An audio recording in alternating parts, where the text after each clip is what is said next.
Il se trouve que compte tenu de l'évolution virale et de l'impact au niveau mondial d'apparition de variants, on a recherché les possibilités que la Réunion elle-même puisse avoir les capacités de séquençage pour une réponse rapide. Ce que je disais toujours, c'est une épidémiologie en temps réel. Pour le faire, on nous a mobilisés et donc on a changé complètement notre stratégie, on a adapté la stratégie de recherche pour faire du dépistage qui permet aux autorités après de prendre des responsabilités. Et ça a été dans un contexte de task force. On avait eu d'ailleurs un financement préalable de fondamentage par l'université qui nous a permis d'être prêts.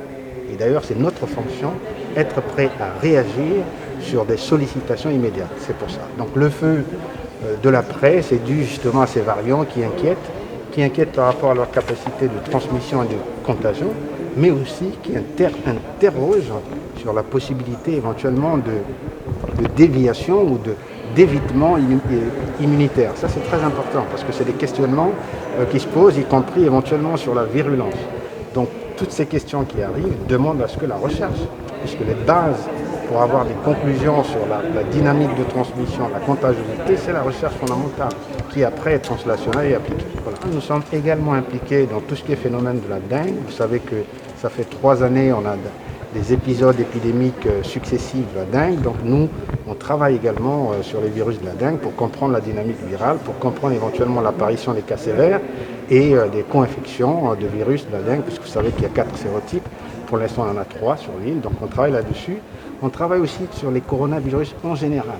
L'Université de la Réunion nous soutient, les tutelles nous soutiennent, INSERM, CNRS et IRD, sur des questions infectieuses. Donc on travaille sur la leptospirose, vous connaissez que c'est une maladie aussi importante, une bactériose importante ici à la Réunion, mais aussi dans l'océan Indien, sur les réservoirs qui peuvent porter ces bactéries, mais aussi sur les coronavirus dans les chauves-souris. Donc c'est quand même une activité importante au niveau infectieux.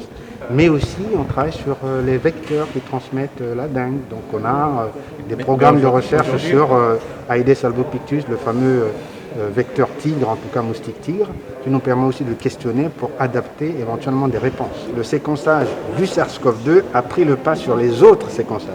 Et effectivement, l'activité journalière, puisqu'on est 3, on fait quasiment du 24 sur 24 pour essayer de donner les résultats en 48 heures.